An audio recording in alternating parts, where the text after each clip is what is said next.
Hi everyone, this is topic 2, the elements of the communicative situation, language in use, and negotiation of meaning. Introduction.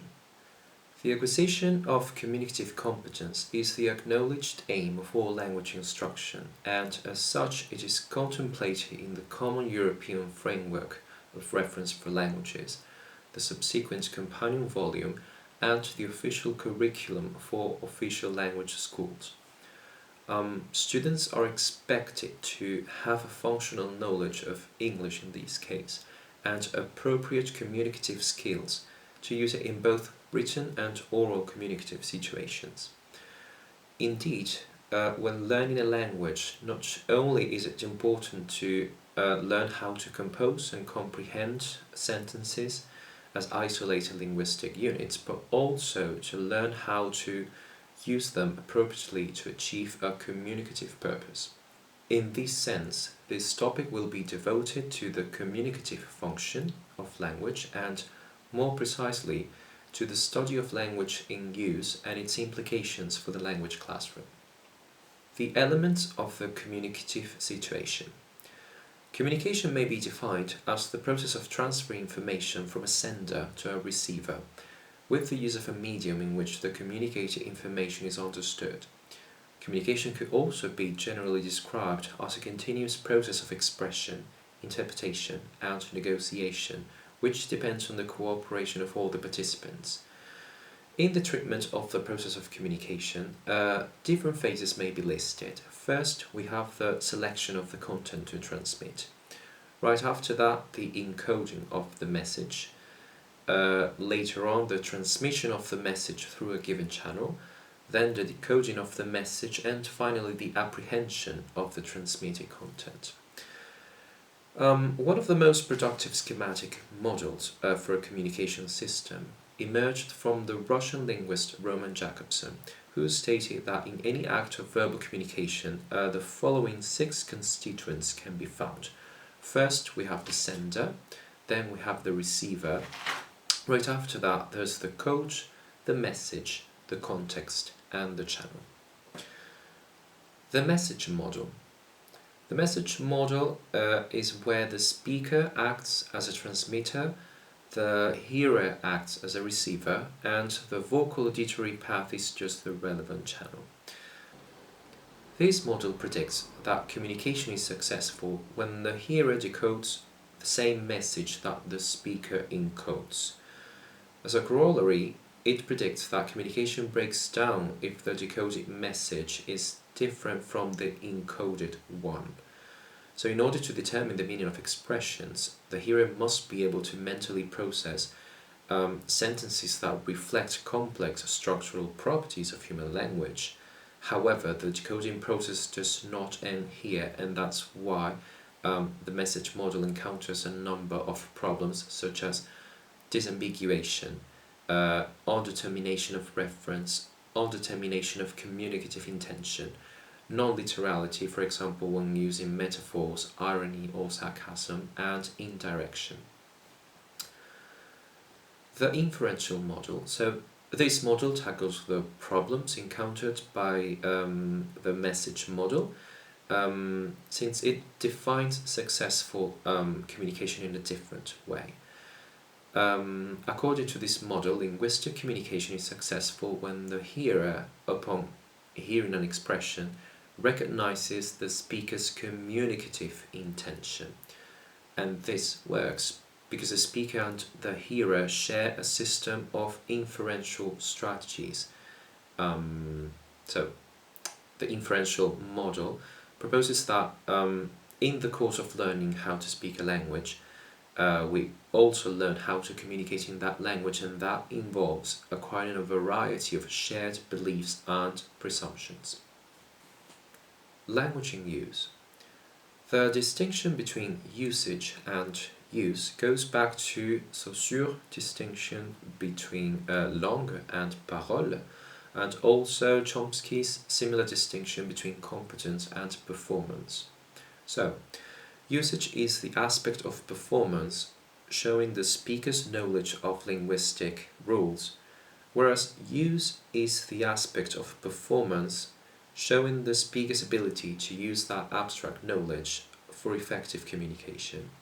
The learning of a language involves acquiring the ability to compose correct sentences, that would be usage, but also involves the acquisition of which sentences are appropriate in a particular context, and that would be the use. Language in its social context, sociolinguistics. Sociolinguistics is the study of the effect of society on the way language is used. Sociolinguistic studies linguistic varieties, or also called lext, which differ between groups separated by certain social variables, such as ethnicity, religion, status, gender, or level of education. So, for example, a dialect is a variety of a language used by people from a particular geographic area, a sociolect by a certain social class, and an idiolect is a variety of a language unique to a single individual. The totality of styles, both spoken and written, available to a community is known as its linguistic repertoire, and speakers learn to select from this repertoire in order to fulfill various communicative needs. Code switching is the term given to the use of different varieties of language in different social situations. For high-level students, code switching is important in terms of formality and appropriacy of language use. Some fundamental concepts in sociolinguistics include speech community, a discrete group of people who use language in a unique and mutually accepted way among themselves, often developing slangs or jargons. Internal versus external language. So, whereas internal language analysis, such as, for example, syntax or semantics, operates on the assumption that all native speakers of a language are quite homogeneous in how they process and perceive language, external language fields actually attempt to explain why this is in fact not the case. And finally, differences regarding class, since it's been proven that class and language variety are related, even though this is quite irrelevant to English as a foreign language students. The negotiation of meaning. Every linguistic expression contains the potential for a multiplicity of meanings, and it is our task, our participants, to interpret which one is realized on a particular occasion. Communication is then a matter of mutual accommodation as appropriate to purpose. The effective transaction relies on the assumption that speakers and listeners involved in conversation are generally cooperating with each other. And that leads us to the speech act theory. Speech act is a linguistic and philosophical concept which may be described as in saying something, we do something. Austin distinguished between three types of speech acts, although they're usually performed simultaneously. First of all, there's the locutionary act, that is the act of saying something. Then we have the elocutionary act, the act in saying something that's closely related to the communicative intention. And right after there's the perlocutionary act, which is the act as a result of saying something, that is the consequence. Out of these three dimensions, the most widely discussed is the elocutionary act or force. In fact, it's been quite commonly used as a synonym, speech act and elocutionary force. Now, indirect speech acts. In most instances of language, what the speaker says and means is the same, but such is not always the case. On certain occasions, the speaker or writer makes use of a syntactic type of sentence whose meaning is different from the force conveyed by the uttering of that sentence.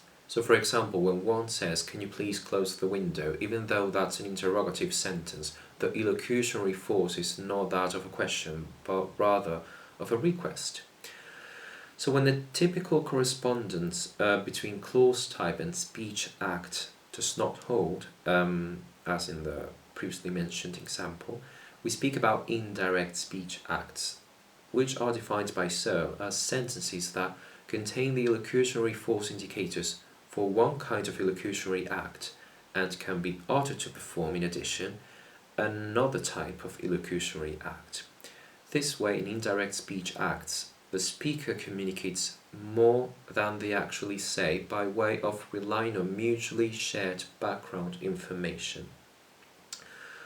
So, indirect speech acts are problematic for linguists, since one questions how it is possible for a speaker to say one thing and mean that thing, but also to mean something else, and what's more, for the hearer to understand both meanings. So, for example, do you want to go to the cinema today?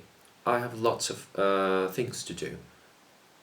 At this point, Grice's cooperative principle is what's going to help us understand better this mechanism.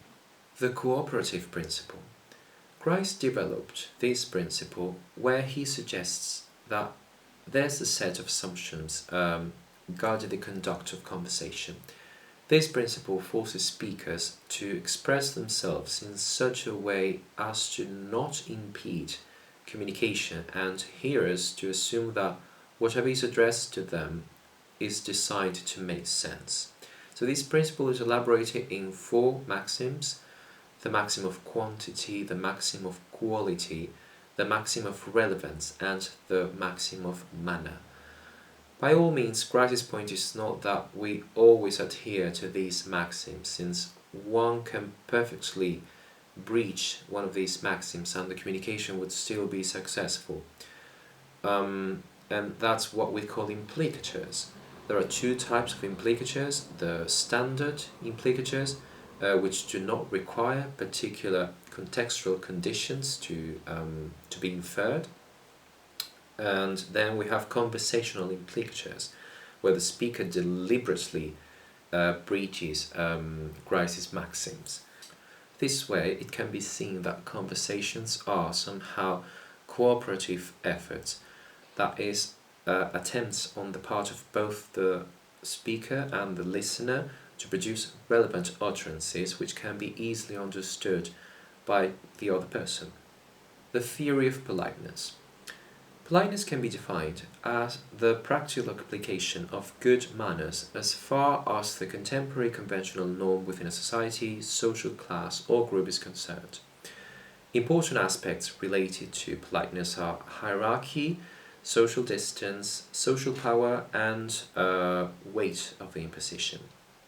Brown and Levinson identified 2 kinds of politeness: negative politeness, characterized by indirect speech acts, and positive politeness, characterized by direct speech acts, and also maybe swearing or even flouting Grice's maxims, because it is understood that the relationship between the interlocutors is strong enough to cope with what would normally be considered impolite.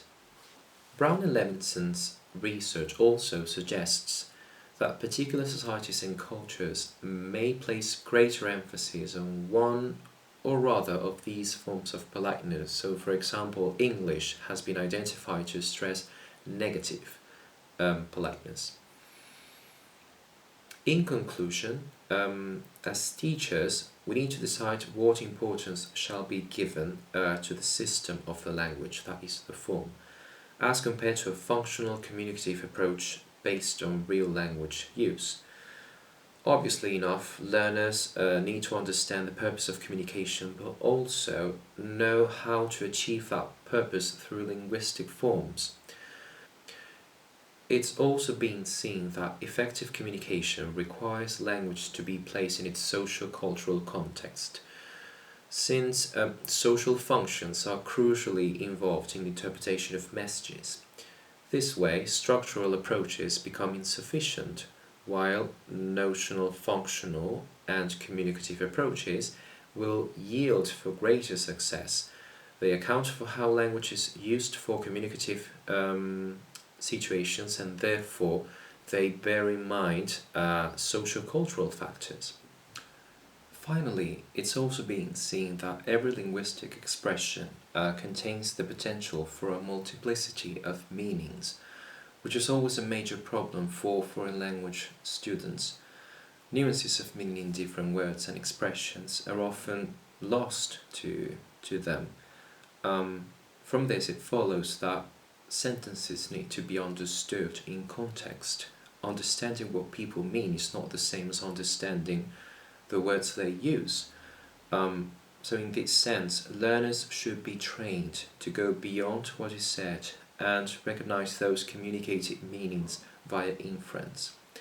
Thank you so much for watching. Like, comment, subscribe, whatever, and feel free to find more information in the rest of the topics. Thank you.